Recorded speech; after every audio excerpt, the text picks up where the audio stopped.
Hello, my name is Ben. This is Coach Sammy. We are with UNAA, and this video is going to go over how to judge for UNAA competition.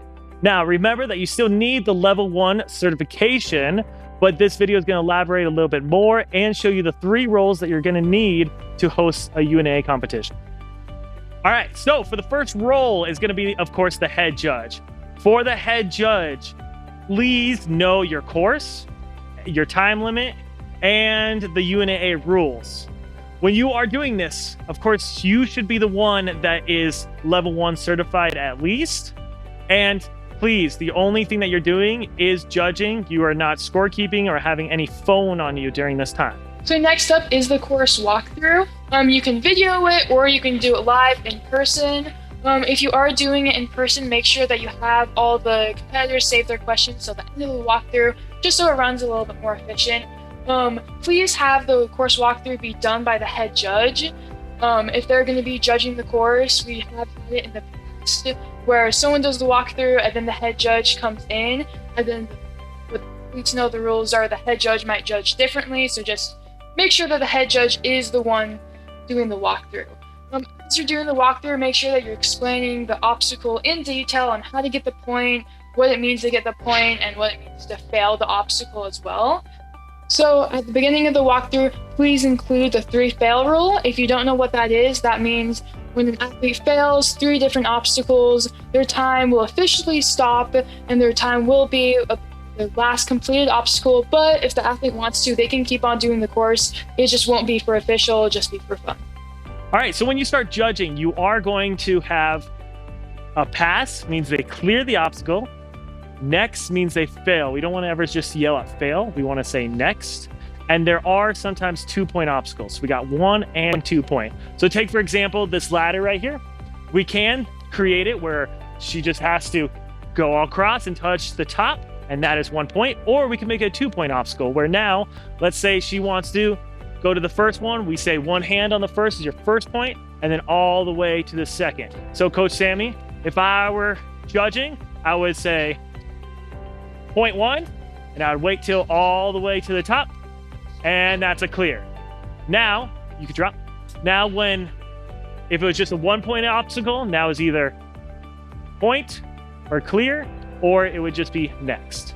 And so the athlete knows to run to the next obstacle instead of it just being a fail. All right, so when we are judging, we're usually using our voice, clear or next, but also UNAA in the past has used sports bands, red and green, so that way you could visually represent when you say clear or when you say next. So now everybody, including if they're taking videos, they could also visually see it. So to complete an obstacle, there are usually at least 4, if not 5 different ways that we go about it. One of them is a platform. And so say, Coach Sammy, if you could go swinging right to there, that would be a clear. Now for us, we usually have to be specific and just say, hey, if you touch your foot on there, that's a clear. Never just say control. Usually in the past, if we say control, we don't know exactly what that means. That's going to be interpreted different ways. And so a foot on there or 2 feet on there is a great way to do that. Another way is just pass tape. So getting this box out of the way, even past this mat is another option.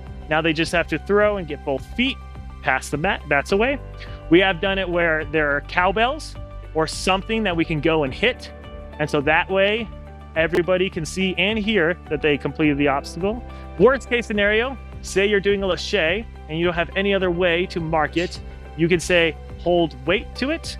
So that way, if they're doing a lache, it's confusing if they have 1 hand or 2 hands, what does that control? But if you can actually say, we see that you showed some weight into there, and then we can get that clear and move on. And that will help with those indifferences of judging. All right, so when we are judging, to start, we always want to do 3, 2, 1, go. Again, I like the visual representation, so I say 3, 2, 1, go. Coach Sammy will go for it.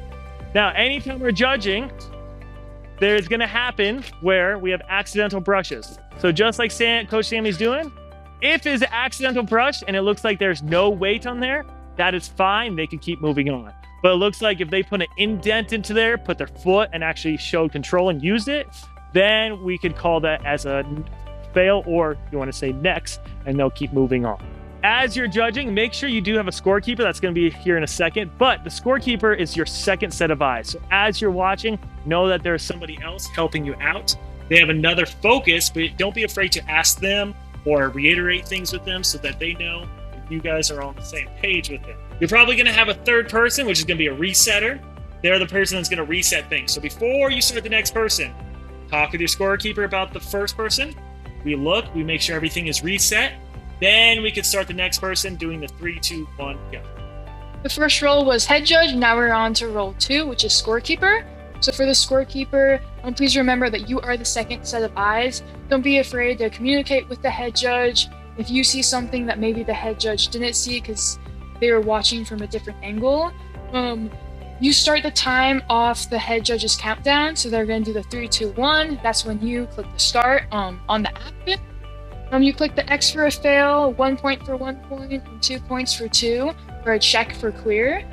Once you hit final obstacle checkpoint, like that clear or that fail, it will stop the time. So the app just does that for you. For the time limit, make sure that as the athlete's going through the course, you're giving them a countdown. So 2 minutes left, 1.5 minutes left, especially when there's 1 minute left, you need to say 1 minute left, 30 seconds left, and then once they start to get the 10 seconds left, just count down from 10 so the athlete knows that they're almost out of time.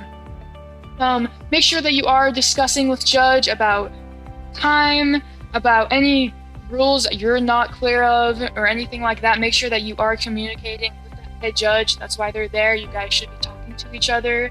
If after a run you do notice that, an athlete did get the point or didn't get the point, or even if there's something wrong with the time, you can edit points and time on the app if you want. And we're on to the final role, role 3, of being a resetter. The resetter, very simple job. You just have to stay out of the way, make sure everything is reset as they go along, or at the end that everything is reset. This could be anybody. Sometimes if there's like even a parent that you trust, it could be another coach, another judge. That's all fine to do. They're just resetting. Make sure as you are telling the head judge that everything is good, and as the head judge, make sure you see that everything is good as well. You don't want to trust because sometimes they could forget something. Just communicate everything is reset. And that is everything. Those are the 3 roles on how to judge and just making your competition run a little bit smoother.